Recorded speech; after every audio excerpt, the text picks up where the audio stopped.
Oh, come on. Take two. Thank you.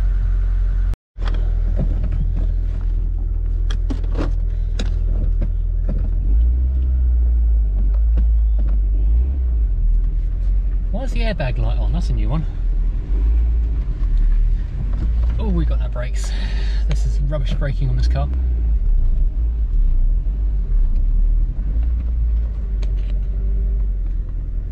Well, my very limited amount of time in the driving seat of Quentin the Convertible has brought up one thing. I already knew from looking at them the brake discs and pads were pretty worn, but driving up and down the drive, just to kind of keep things freed off, have shown that it's not got a lot of stopping power up the front. So I need to go and put a new set of discs and pads on here before we take it for an MOT.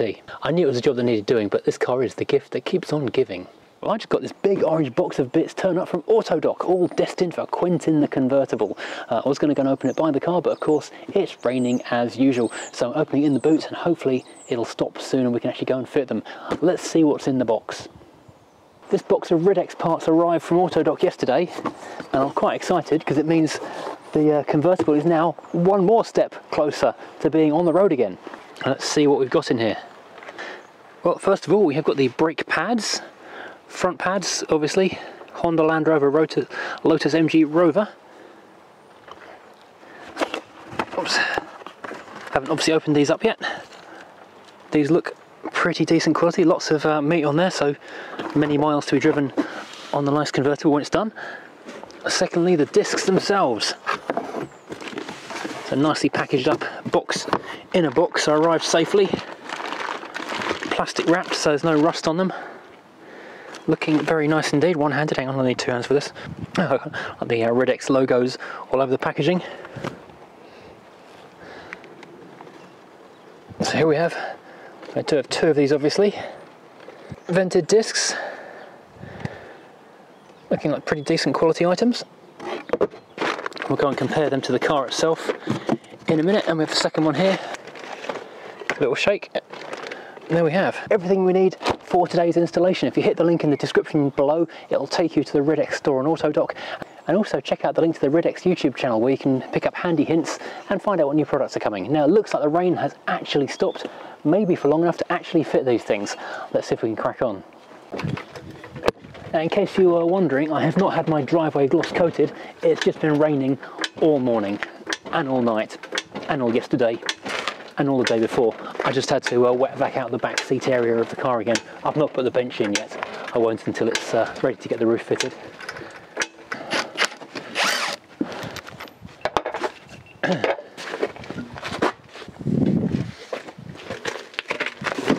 I've actually left my nice padded work mat thing in the lockup where the Rover 2000 is. So the Autodoc box is coming in extra handy. Something dry to kneel on because it's very cold and wet and horrible. Now I'm wondering if I'm going to need the heat induction tool, and by wondering if I mean wondering when.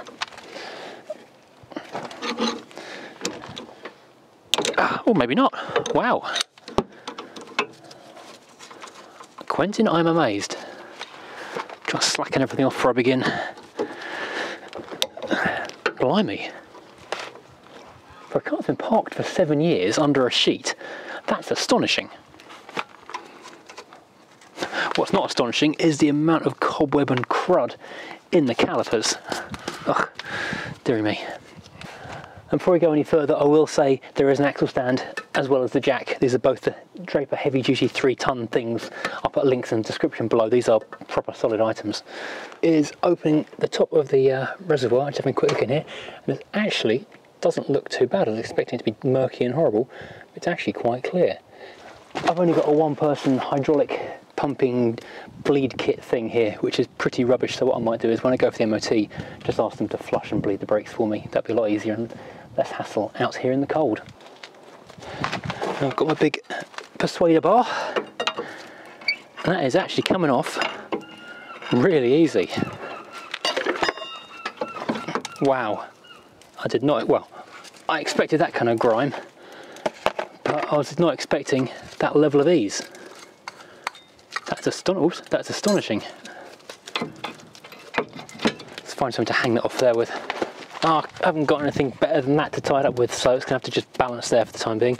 Let's get these pads out, because they look like they've welded themselves to the discs over time. Yeah, they are pretty much gone. Yeah, that's had a few miles left in it, but not many. Right, let's do a reverse ugga-dugga on these ones on the back.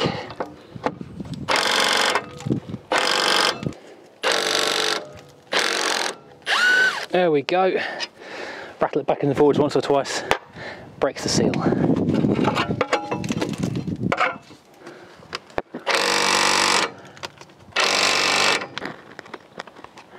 Gosh, that one is tight.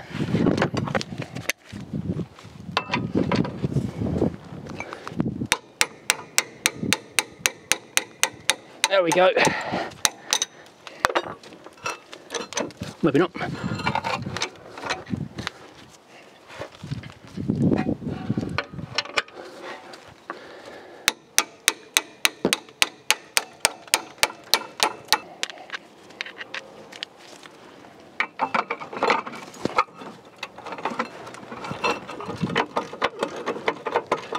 Wow, that was way too easy. What? No, I'm not going to say it.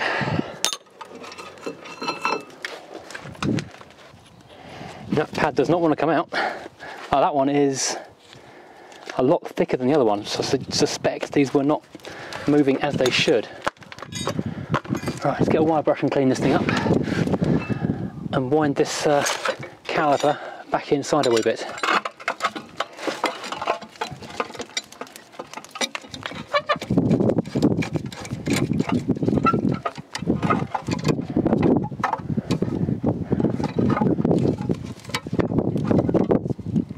There are proper tools you can buy for this, but I've always used a G-clamp just because I've got them. Be careful not to go back too far as always. And keep an eye on the fluid level in the reservoir, of course. So I'll give the caliper slider a quick clean up, make things a bit easier when it goes back on the car. If nothing else, get the cobwebs off. Now, can I get these screws undone? No. I need a bigger screwdriver. Ah, good old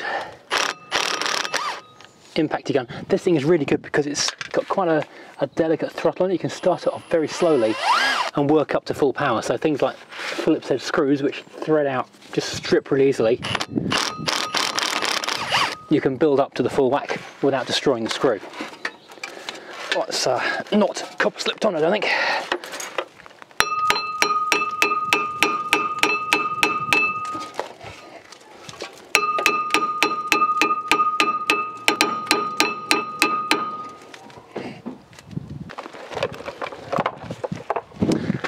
So, it is out with the heat tool. I knew it would be at some point.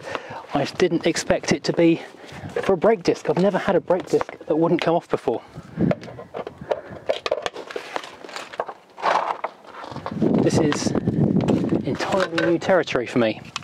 I've had wheels that wouldn't come off. I used to change a 2012 Mini Clubman over to winter wheels every year, and some of the wheels back in obviously at the other end.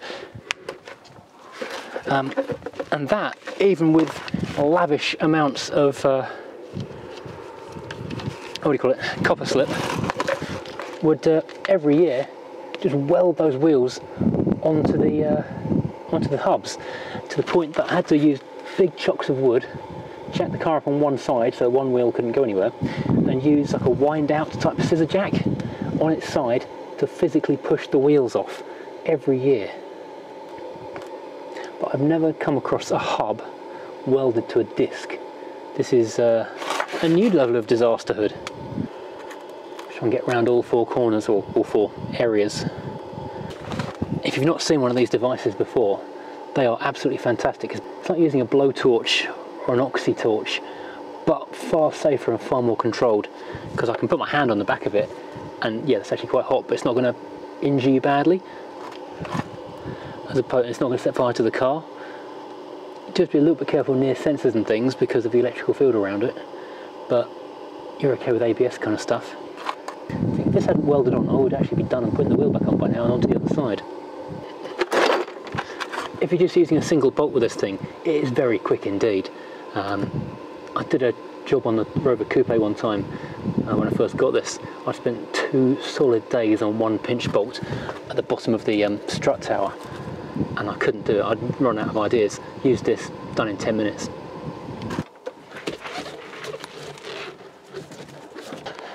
Right, let's give it another whack.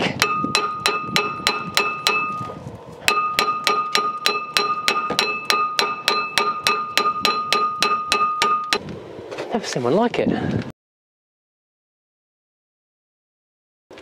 Ow, I'll give you a clue as to, or hint as to how hot this just got. I accidentally brushed against one of the the stud things there. It melted the rubber and just branded me like an Indiana Jones at the beginning where the guy picks up the thing. Ow. There we go. Off. So although it's worth remembering this device stays fairly cool, the metal parts you're looking at do get hot. That's a bit of rubber from my glove and a bit of my skin, which I just had to run inside and pour cold water on, because that really hurt. Also had to go and get some coffee to get over the shock of that. I'm not using the ceramic cups today, I'm using the Furious Driving thermos mug because it's so cold out here. A regular cup of coffee would be cold in seconds. It's actually really icy out today. Right, so first new disc going on. Let's give it a bit of a squiz of the not rusty juice, so that in a couple of years' time when this gets replaced, it actually will come off. That was actually surprisingly tight. Getting that off, it almost feels like these studs aren't completely true. Oh dear.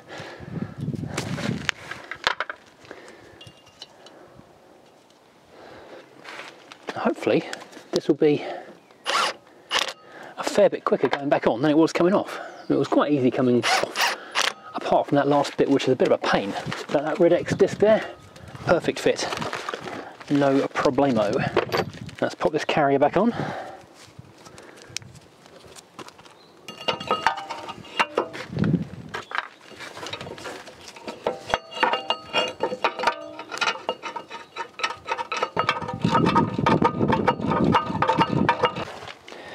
If you're doing this yourself, the 2 bolts you're looking at are these 2 17mm big ones which hold the caliper on, sorry, the caliper carrier on, and these 2 which I think are 12mm which hold the caliper into the carrier.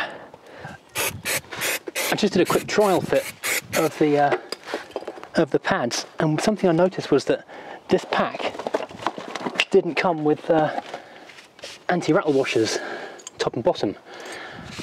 And when I refitted them with the anti-rattle washers that came off the car, the rear pad would not move at all. It was properly wedged in there. So I wonder if these were incorrectly fitted or incorrectly spec'd for this car, and that's why the rear pad was not worn and not being used, and why the brakes weren't very good. So I'm going to rebuild it without the anti-rattle shim, top and bottom, when it's got the anti-rattle shim here to go into the caliper itself. But we shall see if that makes a difference.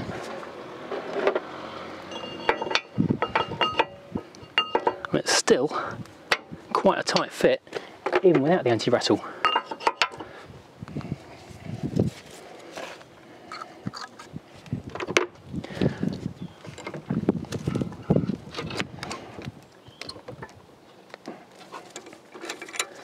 Just need another millimetre or 2 just to get over the new pads, just to wind in a tiny bit more, so that will go on okay.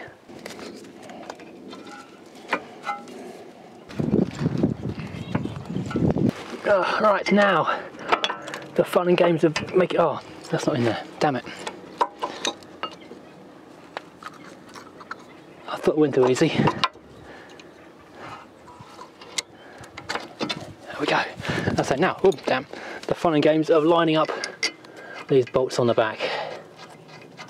One down.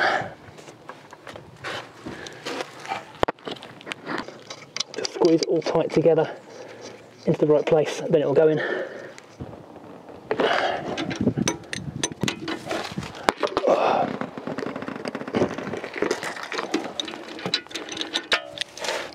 Ow.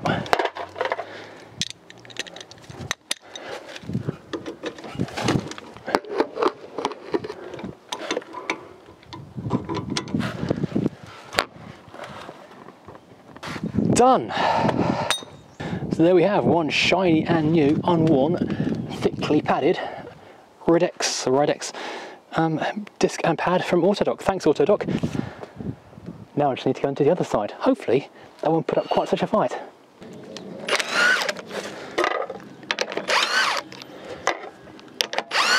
These wheel nuts are not done up very tight because these wheels have been going on and off quite frequently. But did you see how quickly and easily that new stuff just went straight on there? Perfect fit, no hassle, done in about a minute and a half compared to taking off. So I won't make you sit through the entire thing again. Let's hit the time lapse and I'll only stop it when something goes wrong.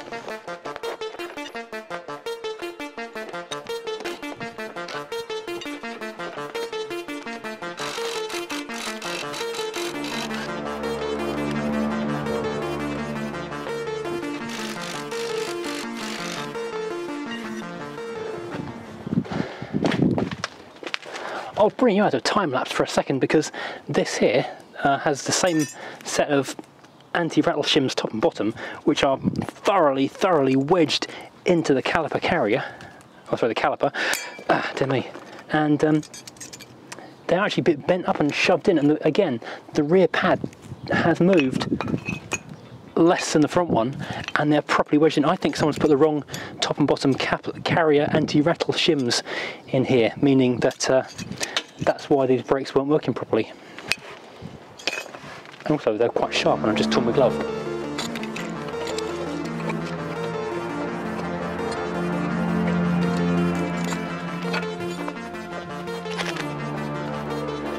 Well, got our first snag. You wouldn't be too far away. There's only one screw holding this disc in, as opposed to two on the other wheel. And this one doesn't want to come undone. So back to our old favourite, Mr. Heat Induction Tool. Right, this screw is just rounding out, it's not doing anything and it's knackered. I'm going to destroy it and then go get another one.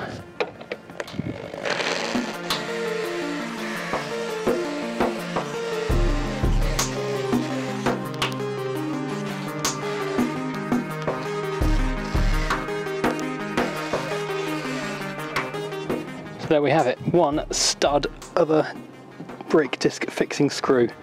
I'll try and mole grip that out of there. Right, bits and pieces going back together time. Whoops, not that one yet. That one first.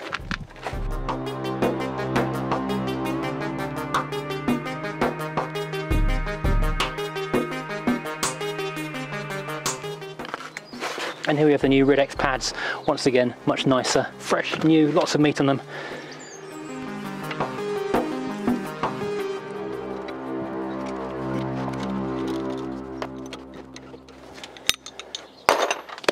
Done. Right, all that's missing is that screw just there. So what I'll do is I will put the car back on the ground again. I'll do this off camera, you don't need to see this. Pop the other wheel off, steal one of those two screws, it shouldn't really need two of them, and pop that in there. It wasn't as hard as I thought it would be to do that without the screw holding it in there. It did wobble a little bit, but not too much. Right, we are done. We've now got new brakes on the front of the convertible. Quentin has stopping power. I've not looked at the back brakes because they're drums, and drums are scary, but hopefully it'll be okay. Otherwise you may be joining me for a fixing Quentin's drum rear brakes video in a couple of weeks' time. Right, thank you very much indeed for watching. I hope you've enjoyed this, and wish me luck with an MOT for this car before too long. Now I will say it was going to be, I was planning on doing it this week maybe, first week of January, to get it going for the new year, but I actually rung up to get an MOT on the coupe, my Rover 220 Tomcat, this morning, and they've got nothing for a fortnight at my local garage where I'm going to take it to, because I don't want to be driving it too far, and yeah, they're busy for 2 weeks, so I'll have to look at I've got more time to fix it, look at it that way. So yeah, right, thank you very much indeed to Ridex for supplying these discs and pads, which look fantastic, and I'm sure are going to give plenty of stopping power over many miles of enjoyable driving in the future. Check the link in the description below to find out all the stuff they've got, hopefully for your car as well. it's quite a wide range of stuff. I've actually been pricing up things for the Mercedes as well, because I can do the entire braking system for the W123 with Ridex parts, so I may well be doing that in the future. Right. Thanks for watching. Please do the usual like, subscribe, all those usual YouTube things. Join me again next time when who knows what we'll be doing. Might not be this car, might be this car, who knows, might be the V8 even, who knows. Take care everybody, goodbye.